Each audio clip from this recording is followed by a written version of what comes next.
Hoje nós vamos falar sobre o Barroco. O Barroco, aqui no Brasil, ele vai ter no ano de 1601 o seu marco iniciador.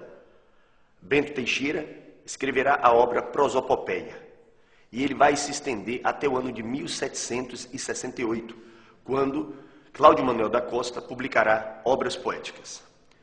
No século XVII, o ser humano vive atormentado.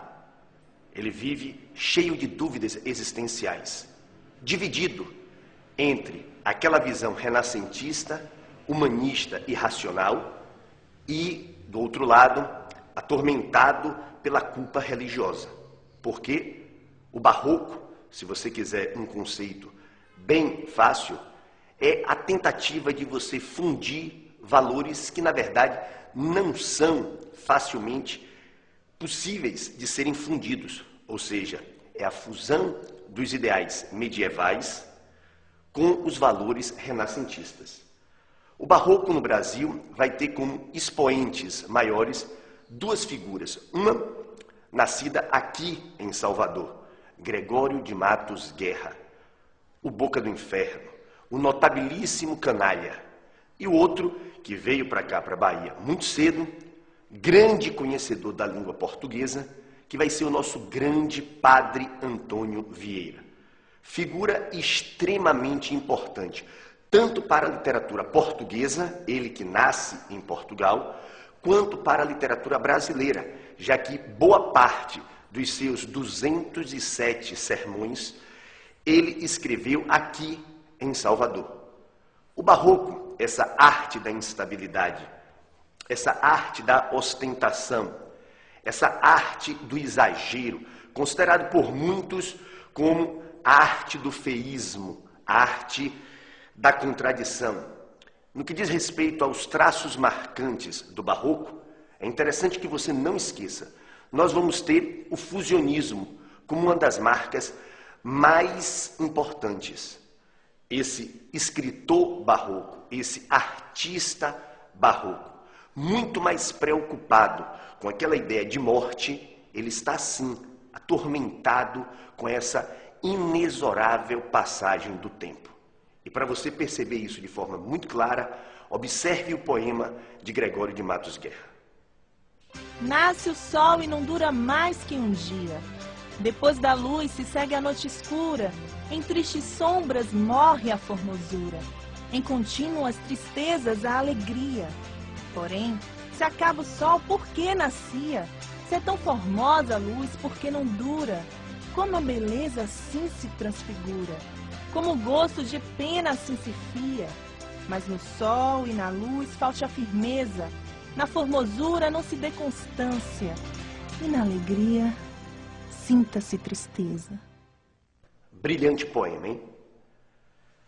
Você observou que a presença das frases interrogativas evidenciam as dúvidas desse homem barroco. O homem barroco, esse ser conflituoso, não tem absolutamente certeza de nada. Ele vive num dilema, numa angústia. Mas, logo no primeiro verso, você observa essa reflexão sobre a fragilidade humana.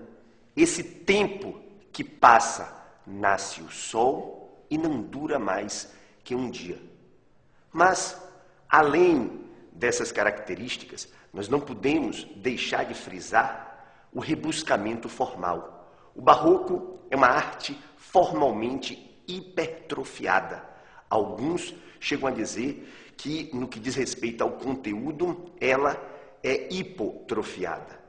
Então, o rebuscamento formal, nós vamos ter também essa engenhosidade, essa teatralidade, esse dinamismo. Mas, ao lado dessa certeza da brevidade da vida, da passagem do tempo, nós vamos encontrar num poeta, Gregório de Matos Guerra, uma característica que você não vai poder esquecer. Não é a parte mais barroca da sua obra, é a parte menos barroca. No entanto, é a parte original, que vai fazer, inclusive, com que ele seja degradado em Angola. Gregório de Matos Guerra, quando retorna para o Brasil, ele sequer vai poder vir aqui para a Bahia. Ele tem de ir lá para Recife, onde ele morre, inclusive.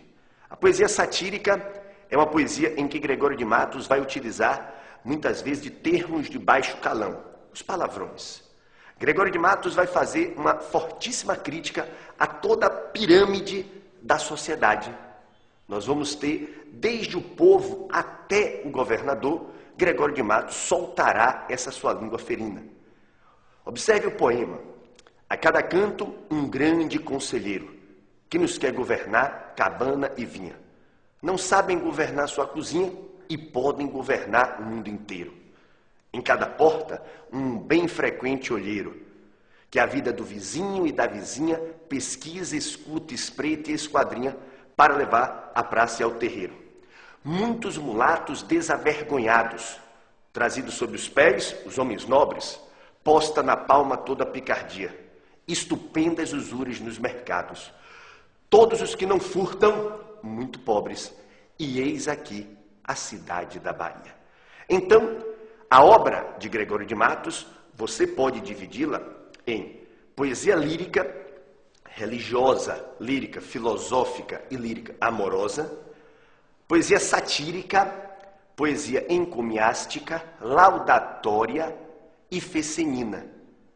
Parceiro de Gregório de Matos, ou melhor, contemporâneo de Gregório de Matos, que inclusive se queixava de não ter os seus sermões tão conhecidos quanto os poemas satíricos do poeta, Padre Antônio Vieira.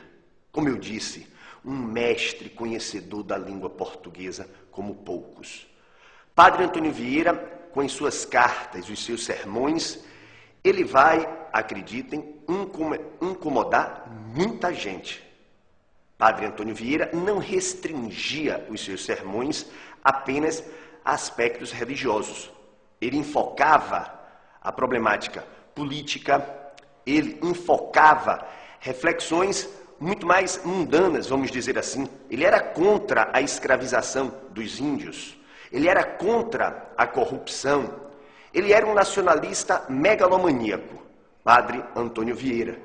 Ele acreditava que Portugal, muito em breve, sebastianista que ele era, voltaria a ser um grande império. Na escultura, os gestos e os rostos dos personagens revelam emoções violentas e atingem uma dramaticidade desconhecida no Renascimento. Na pintura, observe bem, o artista faz uso do contraste de luz e sombra, claro e escuro. Há uma tentativa de mostrar ao homem a miséria do homem através de vigorosas impressões sensoriais. Uma visão trágica da existência é exatamente explicitada nessas imagens. Vieira, nos seus sermões, ele utiliza muito o conceptismo. Você não pode esquecer que há duas correntes do barroco. O cultismo, também chamado de gongorismo, que é o jogo de palavras, que Gregório de Matos utiliza bastante nos seus poemas, e o conceptismo, também chamado de conceitismo ou quevedismo, o jogo de ideias, aquela argumentação sutil que o padre utilizava na busca do convencimento dos seus fiéis.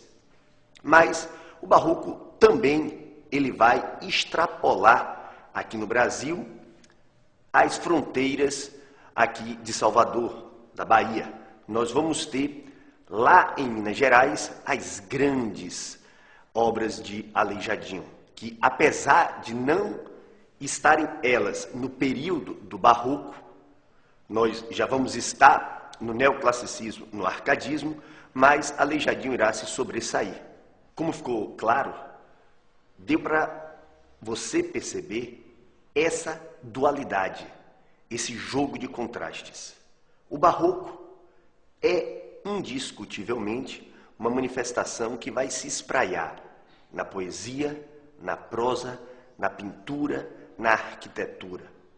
Não podemos falar que venha a ser uma arte genuinamente brasileira, mas sim uma arte que foi feita por um brasileiro que é considerado, Gregório de Matos Guerra, por muitos o iniciador da literatura brasileira, o primeiro grande poeta brasileiro. A gente fica por aqui, até a próxima aula.